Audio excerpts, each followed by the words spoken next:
નમસ્કાર ગુજરાતવાસીઓ, ફરી એક વખત આપ સર્વે મિત્રોનું હાર્દિક સ્વાગત છે આજના તાજા અને નવા હવામાન સમાચારના વિડીયોની અંદર। મિત્રો, આજે થઈ છે 17મી માર્ચ અને વાર થયો છે મંગળવાર। ગુજરાતવાસીઓ થઈ જાજો તૈયાર। ગુજરાત રાજ્ય ઉપર ભર ઉનાળા દરમિયાન માવઠાનું હાલ મોટું સંકટ મંડરાતું જોવા મળી રહ્યું છે। સક્રિય બનતી વાવાઝોડાવાળી નવી સિસ્ટમોને લઈને, નવી અપર એર સાયક્લોનિક સિસ્ટમ અને ભયંકર ઘેરાવાને લઈને સંપૂર્ણ ગુજરાતના હવામાનની અંદર મોટા ફેરફારો આવી રહ્યા છે। બંગાળની ખાડીના ક્ષેત્રથી લઈને અરબી સમુદ્રના વિસ્તારોની અંદર હાલ મિત્રો વરસાદી સિસ્ટમની ભયંકર અસરો અત્યારે દર્શાવવામાં આવી રહી છે। અરબી સમુદ્રના દરિયામાં સક્રિય બનતી નવી ખૂંખાર, મજબૂત અને તોફાની વાવાઝોડાની અસરને લઈને હાલ અત્યારે વાવાઝોડું પોતાની દિશા બદલતું હોય તેમ ધીમે ધીમે અરબી સમુદ્રના માધ્યમથી આ વરસાદી સિસ્ટમ ઉત્તર દિશા તરફ આગળ આવશે। સિસ્ટમની દિશા બદલાતી હોવાના કારણે ગુજરાતના વાતાવરણમાં અસ્થિરતા જોવા મળી છે। ગુજરાતમાં ભર ઉનાળે ચોમાસા જેવો માહોલ જોવા મળશે। આવનારી 48 થી લઈને મિત્રો 72 કલાકની અંદર ગુજરાતમાં માવઠાનું સંકટ વધશે। ગુજરાતમાં ફરી એકવાર કરા સાથે વરસાદની આગાહી ગુજરાતના જાણીતા હવામાન નિષ્ણાત અંબાલાલ પટેલ અને પરેશભાઈ ગોસ્વામીએ વ્યક્ત કરી છે। ખાસ ગુજરાતવાસીઓ જાણી લેજો કે ગુજરાતના સંપૂર્ણ વિસ્તારની અંદર હવે પછી ફરીથી વાદળિયું વાતાવરણ જોવા મળશે। તમે જોઈ શકો છો ગુજરાતના જુદા જુદા વિસ્તારોની અંદર છેલ્લા 2-3 દિવસથી વાતાવરણમાં અસ્થિરતા જોવા મળી છે। સૌથી પહેલા મિત્રો જો વાત કરીએ તો ઉત્તર ગુજરાતના વિસ્તારોની અંદર હવે પછી માવઠાને લઈને હળવા વરસાદી ઝાપટાની આગાહી દર્શાવવામાં આવી છે। તમે અત્યારે લાઈવ જોઈ શકો છો કે ગુજરાતના સંપૂર્ણ વિસ્તારની અંદર વરસાદી સિસ્ટમનું ભયંકર જોર અને દબાણ પણ વધતું જોવા મળી રહ્યું છે। ઉત્તર ભારતના અનેક વિસ્તારોમાંથી વેસ્ટર્ન ડિસ્ટર્બન્સની અસરો હવે ગુજરાતના વિસ્તારોને અસર દર્શાવશે। તમે જોઈ શકો છો રાજસ્થાન છે, આ સાથે ગુજરાતના ઉત્તર ગુજરાત કચ્છના વિસ્તારની અંદર પણ હવે પછી કમોસમી વરસાદની આગાહી। ખેડૂતો માટે ચિંતાજનક સમાચાર સામે આવી રહ્યા છે। નવી હાઈ પ્રેશર સિસ્ટમની અસરોને લઈને કચ્છના સંપૂર્ણ ક્ષેત્રની અંદર, સૌરાષ્ટ્રના તમામ વિસ્તારની અંદર, દક્ષિણ ગુજરાતના વિસ્તારોની અંદર પણ હવે પછી ભર ઉનાળે વરસાદી ઝાપટા જોવા મળશે। જાણીશું કયા કયા વિસ્તારની અંદર અત્યારે નવી સિસ્ટમોનું નિર્માણ થતું જોવા મળી રહ્યું છે। સિસ્ટમોની અસરને લઈને હવે પછી આગામી 7 દિવસની અંદર શું કરવામાં આવી રહી છે આગાહી। સિસ્ટમોની અસરોને જોતા ગુજરાત ઉપર મિત્રો તમે જોઈ શકો છો વરસાદી સિસ્ટમનું જોર વધશે। ફરી એકવાર એક સાથે 2 વરસાદી સિસ્ટમ આકાર પામતી જોવા મળશે। ગુજરાતના જાણીતા હવામાન નિષ્ણાત અંબાલાલ પટેલે ભર ઉનાળે ગુજરાતમાં વરસાદ સાથે ગરમી અને ઉકળાટનું પ્રમાણ પણ વધે તેવી આગાહી, ચિંતાજનક આગાહી વ્યક્ત કરી છે। સાથે પરેશભાઈ ગોસ્વામીના જણાવ્યા અનુસાર આ વર્ષે એટલે કે વર્ષ 2026ના ચોમાસાને લઈને પણ સૌથી મોટી અપડેટ સામે આવી છે। આપને જણાવી દઈએ તો મિત્રો ખાસ જાણી લેજો કે હવે પછી સક્રિય બનતી નવી વેસ્ટર્ન ડિસ્ટર્બન્સની અસરોને લઈને ગુજરાત રાજ્યના વાતાવરણમાં ફરી એકવાર ઓચિંતાના વાતાવરણમાં ફેરફારો આવશે। ક્લાઉડ, વાદળિયું વાતાવરણ, વરસાદી સિસ્ટમની અવરજવરો વધશે। પશ્ચિમી ભારતના ક્ષેત્રની અંદર અરબી સમુદ્રના દરિયામાંથી ફૂંકાતા તોફાની અને ભેજયુક્ત પવનો ગુજરાતના વાતાવરણને અસર દર્શાવશે। મિત્રો 21 તારીખના રોજ ઉત્તર ભારત પાકિસ્તાનના વિસ્તારમાં વેસ્ટર્ન ડિસ્ટર્બન્સની અસર વધશે, જેના કારણે 40 થી લઈને 50 કિલોમીટર પ્રતિ કલાકની ઝડપે તોફાની પવનો ફૂંકાશે। સૌરાષ્ટ્રના વિસ્તારો, દક્ષિણ ગુજરાતના વિસ્તારોની અંદર તોફાની પવનોની અવરજવર સાથે તાપમાનની અંદર 2 થી 3 ડિગ્રી સેલ્સિયસ સુધીનો ઘટાડો થશે। ત્યાર પછી ગુજરાતના વાતાવરણની અંદર આગામી 2 દિવસની અંદર મિત્રો 3 થી 4 ડિગ્રી સેલ્સિયસ તાપમાન વધી પણ શકે છે। લોકોને ગરમીમાંથી રાહત પણ મળશે અને ત્યાર પછી એપ્રિલ મહિનામાં ગુજરાતમાં 45 ડિગ્રી સેલ્સિયસ સુધીનું તાપમાન પહોંચે તેવી પણ અંબાલાલ પટેલની ચિંતાજનક આગાહી સામે આવી। પરંતુ આવનારા 3 થી 4 દિવસ માટે ગુજરાતવાસીઓને રહેવું પડશે તૈયાર। તારીખ 18, 19, 20 અને 21 ખાસ ગુજરાતવાસીઓ 4 દિવસ માટે થઈ જાજો તૈયાર। ખેડૂતો માટે આ આફતરૂપ ઉનાળો સાબિત થશે, કારણ કે ભર ઉનાળે ચોમાસાના આગમનને લઈને ચિંતાજનક હવામાન સમાચાર સામે આવ્યા છે। અત્યારે ઉત્તર ભારતના વિસ્તારમાં વેસ્ટર્ન ડિસ્ટર્બન્સની અસરો જોવા મળી છે।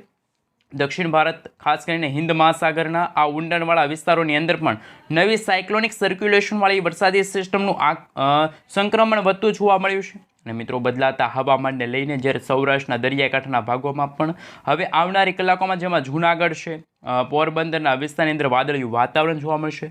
અરબી સમુદ્રના ખૂબ જ ઊંડાણવાળા વિસ્તારની અંદર અત્યારે સાયક્લોનિક સર્ક્યુલેશનવાળી વરસાદી સિસ્ટમ આકાર પામતી જોવા મળી છે. અંદાજે 3 થી લઈને મિત્રો 5 કિલોમીટરના એરિયાની અંદર આ વરસાદી સિસ્ટમનું માળખું જોવા મળ્યું છે. આપણે સેટેલાઇટ ઇમેજના માધ્યમથી જોઈશું તો ખાસ કે નવી હાઈ પ્રેશર, નવી લો પ્રેશરવાળી વરસાદી સિસ્ટમ અરબ સાગર અને બંગાળની ખાડીના દરિયામાં બનતી જોવા મળી છે.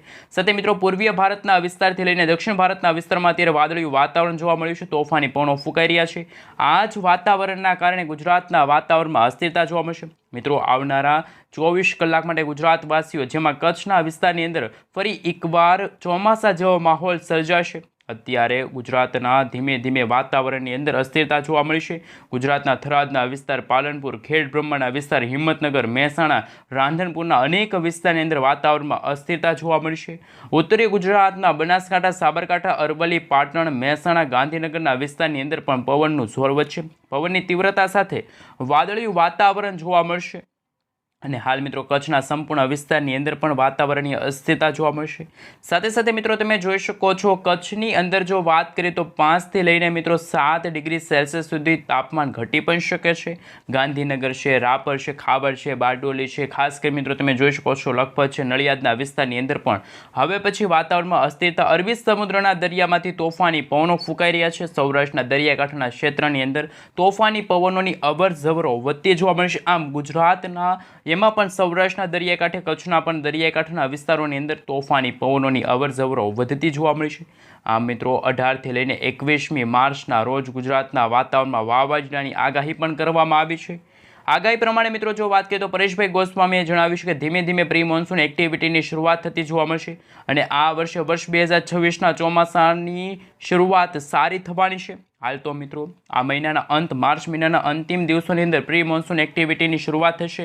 આમ ગુજરાતમાં હવે પછી 3 ઋતુનો એકસાથે અનુભવ ગુજરાતવાસીઓને થશે તેવી પણ આગાહી દર્શાવવામાં આવી છે. આ મિત્રો ગુજરાતમાં વહેલી સવાર દરમિયાન હળવી ઠંડી અને રાત્રિના સમયગાળા દરમિયાન પણ ઠંડક જેવું વાતાવરણ, પરંતુ બપોરના સમયગાળા દરમિયાન ગરમી અને ઉકળાટનું પ્રમાણ અને હવે પછી વરસાદ પડવાને લઈને માવઠાની આગાહી દર્શાવવામાં આવી છે. આમ આગામી 7 દિવસની અંદર હવામાનની અંદર મોટા ફેરફારોને લઈને માવઠાનું સંકટ પણ વધી શકે છે. સાથે મિત્રો અત્યારે તમે સેટેલાઇટ ઇમેજના માધ્યમથી જોઈ શકો છો ઉત્તર ભારતના વિસ્તારમાં વેસ્ટર્ન ડિસ્ટર્બન્સની અસરો વર્તાતી જોવા મળી છે. જ્યારે દક્ષિણ ભારતના વિસ્તારની અંદર પણ વાદળિયું વાતાવરણ અને છેલ્લા 24 કલાકની અંદર મિત્રો ખાસ ઘણા બધા વિભાગની અંદર વરસાદ વરસ્યો હોય તેવા હવામાન વિભાગ તરફથી પણ આંકડા સામે આવ્યા છે. વરસાદી ઝોન પણ અત્યારે ઘેરાતું જોવા મળી રહ્યું છે. અરબી સમુદ્રના દરિયાની અંદર પણ નવી સિસ્ટમોની અસરો સક્રિય બનતી હોય અત્યારે મજબૂત અપર એર સાયક્લોનિક સિસ્ટમનું દબાણ અરબી સમુદ્રના દરિયાના ખાસ મિત્રો લક્ષદ્વીપના વિસ્તારોની અંદર અત્યારે જોર દર્શાવવામાં આવી રહ્યું છે. અરબી સમુદ્રના તટીય વિસ્તારોની અંદર નવી UCA વાળી વરસાદી સિસ્ટમનું જે સંક્રમણ વધતું જોવા મળ્યું છે. અંદાજે 3.1 કિલોમીટરના ક્ષેત્રથી લઈને મિત્રો 5.8 કિલોમીટરના એરિયાની અંદર નવી વરસાદી સિસ્ટમ સંક્રમણ થતી જોવા મળી છે. અત્યારે બંગાળની ખાડીના ઊંડાણવાળા વિસ્તારોની અંદર પણ હવાનું હળવું દબાણ અરબી સમુદ્રના દરિયાની અંદર બનતું જોવા મળ્યું છે. લાંબા સમયના વિરામ લીધા બાદ નવી વરસાદી સિસ્ટમ ભયંકર અસરો દર્શાવી રહી છે. નવી સિસ્ટમોની અસરોને લઈને કદાચ ગુજરાતમાં માવઠાને લઈને કમોસમી વરસાદની શક્યતા દર્શાવવામાં આવી છે. આ મિત્રો ગુજરાતમાં સતત હવામાન ફેરફારવાળું જોવા મળી રહ્યું છે. દરિયામાંથી વરસાદી સિસ્ટમો પોતાની દિશા ફંટાવીને ગુજરાતના વાતાવરણમાં અસર કરશે. ગુજરાતના ખેડૂતો માટે ચિંતાજનક સમાચાર, કારણ કે દક્ષિણ ભારતના તટીય ક્ષેત્રની અંદર શ્રીલંકાના, મદુરાઈના, બેંગલુરુના જે દરિયાકાંઠાના વિસ્તારોમાં તમે જોઈ શકો છો, શ્રીલંકાના ખાસ કરીને બંગાળની ખાડીને અડીને આવેલા ભારતના જે દરિયાકાંઠાના ભાગોમાં પણ વાવાઝોડાવાળી વરસાદી સિસ્ટમની અસરો જોવા મળી છે. સાથે સાથે મિત્રો અરબ સાગરના દરિયાકાંઠાના વિસ્તારો જેમ કે કચ્છના વિસ્તારોમાં પણ પવનનું જોર વધ્યું છે. તોફાની પવનો ફૂંકાતા જોવા મળી રહ્યા છે. મિની વાવાઝોડાની અસરો જોવા મળી છે. ઉત્તર ભારતના વિસ્તારોમાં મિત્રો તમે જોઈ શકો છો રેન અને ઠંડ વિશે વાત કરીએ તો વરસાદ અને ખાસ વીજળીના ચમકારાની સાથે મિત્રો તમે આ વાદળી કલરનો ભાગ જોઈ શકો છો.